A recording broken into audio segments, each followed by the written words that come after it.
आइए जानते हैं उन 7 बॉलीवुड सितारों के बारे में जिन्होंने सलमान खान से पंगा लिया और बर्बाद हो गए। नंबर 1, विवेक ओबरॉय। अब आप ही बताओ, अगर कोई आपकी बंदी के साथ नजदीकियां बढ़ाए तो आप क्या करोगे?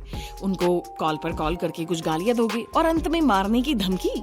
बस सलमान भाई ने वही तो किया। ब्रेकअप के बाद जब लगातार अखबारों में विवेक और ऐश्वर्या की नजदीकियों के किस्से छपने लगे तो उन तस्वीरों को देख दर्द, गुस्से और शराब के नशे में धुत सलमान ने विवेक को कॉल किया। पर उस अंदर की जंग को विवेक ने प्रेस कॉन्फ्रेंस बुलाकर पब्लिक किया और सलमान के खिलाफ बोलकर अपने जीवन की सबसे बड़ी भूल कर दी। क्योंकि जैसे ही उन्होंने ये कहा कि सलमान की तरफ से उन्हें 41 बार धमकी भरे कॉल आए थे, वैसे ही उनको फिल्म इंडस्ट्री से कॉल आने बंद हो गए। एंड प्रेस कॉन्फ्रेंस के साथ साथ उनका करियर भी वहीं के वहीं खत्म हो गया। नंबर 2, अनुराग कश्यप। शब्दों से कम और गालियों से ज्यादा बात करके काम निकालने वाले जाने माने writer and director Anurag Kashyap को कौन नहीं जानता।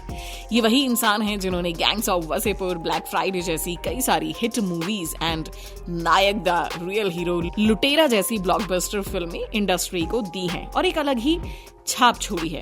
पर इस छाप पर एक कलंक भी है, कलंक सलमान के साथ पंगा लेने का। दरअसल ये बात 2000 की है, जब अनुराग सलमान की अपकमिंग फिल्म तेरे नाम डायरेक्ट कर रहे थे। उस फिल्म में सलमान यूपी के लड़के का रोल निभा रहे थे, जिसे अनुराग ने सलमान को कहा कि यूपी वाले ही लगते हैं। सलाह देते हुए उन्होंने कहा कि क्यों ना वो चेस्ट पर भी बाल उगवा लें। ये बाल की बात पर बाल की खाली उठा ली भाई। अगले दिन जब अनुराग तेरे नाम के सेट पर पहुंचे तो उस वक्त फिल्म के प्रोड्यूसर ने अनुराग को काफी कुछ भला बुरा कहा और ऑन द स्पॉट उन्हें डायरेक्टर की पोजीशन से निकाल दिया। अब डायरेक्टर सतीश को अपॉइंट कर लिया गया, जिसके बाद से तब से लेकर अब तक आज तक किसी भी फिल्म में अनुराग और सलमान ने एक साथ काम नहीं किया। नंबर 3, रेणुका शहाणे। देवर की बारात नहीं, देवर की ब्लैक बक केस को पब्लिक तक लेकर चली गई थी पूजा चौधरी, यानी कि रेणुका शहाणे। दरअसल जब कोर्ट ने सलमान को ब्लैक बक केस में बेल ग्रांट की, तब उसके खिलाफ बोलने के लिए बॉलीवुड में किसी भी सेलिब्रिटी ने अपनी आवाज नहीं उठाई। पूरी फिल्म इंडस्ट्री मौन बनाए रखी और इसी मौन से चीरती हुई आवाज आई रेणुका शहाणे की। साल 1998 में हुए हादसे में सिर्फ सलमान खान ही नहीं बल्कि सैफ अली खान, अमृता सिंह, तब्बू और सोनाली बेंद्रे भी शामिल थे। और उसके बाद उन्होंने सलमान को लेकर कोर्ट के फैसले पर भी कई सारे सवाल उठाए। उसी फेसबुक पोस्ट की वजह से सलमान और रेणुका के बीच में एक कोल्ड वॉर हो गई और इसी के चलते रेणुका को काम मिलना बंद हो गया। धीरे धीरे रेणुका का करियर बॉलीवुड में घोस्ट बन गया। हाल ही में रेणुका फिल्मों में एक्ट्रेस तो है, पर बॉलीवुड में नहीं, बल्कि आजकल वो मराठी फिल्म इंडस्ट्री में एक्टिव है। नंबर 4, रणबीर कपूर। भाई की गर्लफ्रेंड को जो चोरी छुपे छुपाएंगे उसे थप्पड़ खाकर मुंह छुपाकर घर तो जाना ही पड़ेगा। वजह बस एक ही थी, रणबीर और कैटरीना कैफ की बढ़ती नजदीकियां। नजदीकियों की शुरुआत फिल्म अजब प्रेम की गजब कहानी से हुई थी और इस कहानी की शुरुआत हुई थी संजय दत्त की पार्टी से। दरअसल संजय ने क्लब पार्टी की थी जिसमें बॉलीवुड के दबंग और बॉलीवुड में अपनी जगह बनाने वाले रणबीर भी उस पार्टी में थे। दोनों एक दूसरे से मिले, बातचीत की और बात बहस में बढ़ गई। बढ़ते बढ़ते इतनी बढ़ गई कि गाली गलों ने भरी पार्टी में रणबीर को जोरदार चाटा भी लगा दिया। संजय ने हालत को संभालते हुए, दोनों बॉलीवुड के वेल नोन खानदान से हैं तो ये पब्लिकली करना सही नहीं रहेगा, और पार्टी को वहीं खत्म कर दिया। वही पार्टी तो खत्म हो गई और पार्टी की खबरों ने वायरल के जैसे फैलना शुरू कर दिया। खबर सलमान के पिता सलीम खान के कानों तक भी पहुंची, जिसके बाद सलीम अंकल ने रणबीर और रणबीर के पिता ऋषि कपूर, जो कि उनके अच्छे दोस्त हैं, उन दोनों को एक अपॉलॉजी लेटर लिखा। ये बात सलमान को बिल्कुल पसंद नहीं आई। तब से लेकर अब तक दोनों के बीच कोल्ड वॉर चालू है। डूबने को रणबीर का करियर वहीं डूब सकता था, लेकिन सलीम अंकल कपूर खानदान के नाम की वजह से उनको इतनी बड़ी हानि नहीं होने दे सकते थे। नंबर 5, पुलकित सम्राट। सलमान रे तूने पुलकित का करियर खत्म किया रे। इस सॉन्ग के बाद आप इतना समझ गए होंगे कि पुलकित कौन है, और जो नहीं जानता मैं उन्हें बता दूं कि पुलकित फुकरे 2 एंड सनम रे के अलावा 2-3 और मूवीज का हिस्सा रहे हैं। क्योंकि सलमान के साथ उन्होंने विश्वासघात किया, और विश्वासघात करके कोई कहां बच सकता है। एक्चुअली पुलकित ने सलमान की राखी सिस्टर श्वेता रोहिरा के साथ जन्मों के वादे किए, लेकिन हुआ ये कि ये 7 जन्म का रिश्ता छोड़कर वो भैया इस जन्म में भी उनका साथ नहीं निभा पाए। शादी के कुछ टाइम बाद ही एक्ट्रेस यामी गौतम के साथ एक्स्ट्रा मैरिटल अफेयर पुलकित का शुरू हुआ और भाई बहन के साथ विश्वासघात करना यानी कि भाई से पंगा लेना, बस फिर पुलकित को बिग बजट फिल्में मिलना बंद हो गई। नंबर 6, सुशांत सिंह राजपूत। 2 साल से इंसाफ की राह देख रहे सुशांत का भी सलमान के साथ पंगा हुआ था।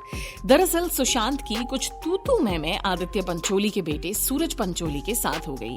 अब सूरज पंचोली वही इंसान है जिसको सलमान ने बॉलीवुड में लॉन्च किया था और बस सूरज के सपोर्ट में सलमान ने सुशांत के साथ पंगा ले लिया एंड उसका प्रभाव ये पड़ा कि सुशांत सिंह राजपूत का करियर भी ठप होने लगा। छिछोरे के बाद सुशांत ने 6 फिल्में साइन की, लेकिन 6 महीनों के बाद ही उनके सारे के सारे कॉन्ट्रैक्ट वापस ले लिए गए। पर इतना काफी नहीं था। सुशांत की फिल्म ड्राइव, जो पहले सिनेमा घरों में लॉन्च होने वाली थी, वो अचानक से नेटफ्लिक्स के OTT प्लेटफॉर्म पर लॉन्च हो गई। अब हुआ यूं कि नेटफ्लिक्स पर सिर्फ कुछ लिमिटेड ऑडियंस ही मौजूद होती है। सो जो फिल्में बड़े पर्दे पर एक बड़ी हिट साबित हो सकती हैं, वो छोटे पर्दे की वजह से फ्लॉप साबित हुई। और इन सब के विषय पर सलमान को जब पूछा गया तो उन्होंने इतना ही कहा कि भाई कौन है सुशांत सिंह राजपूत। इस सब के बाद सुशांत प्रेशर में जा चुके थे, जिसके बाद उन्होंने सुसाइड कर ली। अब ये सुसाइड था या मर्डर था, ये तो कोई नहीं जानता, क्योंकि ये केस अभी भी पेंडिंग है। नंबर 7, अरिजीत सिंह। तेज बारिश और गाड़ियों वाली सड़कों पर इस सीन को रिक्रिएट करना आज भी कई सारे कपल्स की टेंडेंसी है और इस टेंडेंसी को जन्म दिया अरिजीत सिंह के सॉन्ग तुम ही हो ने। बस यही सॉन्ग है जिसने जन्म दिया था सलमान और अरिजीत की कंट्रोवर्सी को। दरअसल बात 2014 की है, जब थके हारे और कंटिन्यूअस बिना सोए काम करने के बाद महेश भट्ट के कहने पर अरिजीत सिंह ने ना चाहते हुए भी स्टार गोल्ड अवार्ड का फंक्शन अटेंड किया था। उसी इवेंट को सलमान खान होस्ट कर रहे थे। जब सलमान ने अपनी होस्टिंग करते हुए अरिजीत को तुम ही हो के बेस्ट सिंगर अवार्ड को रिसीव करने के लिए स्टेज पर बुलाया, तब उन्होंने नोटिस किया कि भाई अरिजीत की तो आंख ही लग चुकी है। अरिजीत के स्टेज पर आते ही उन्होंने सवाल पूछा, जिसका जवाब देते हुए अरिजीत ने कहा कि आपने तो सुला ही दिया।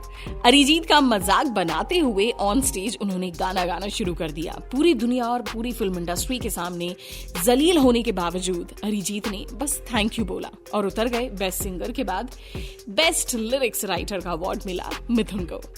तब बात और बिगड़ गई, क्योंकि उसने अरिजीत को सपोर्ट देते हुए 3 स्टेटमेंट पहले पास किए और तब सलमान ने किसी की शर्म ना रखते हुए ऑन स्टेज मिथुन पर चिल्लाए, जिसके जवाब में इज्जत बचाते हुए मिथुन ने बस इतना कहा कि मैं नहीं डरा सर, फिर क्या। मिथुन का ये स्टेटमेंट भाई को इंसल्ट लगा भैया।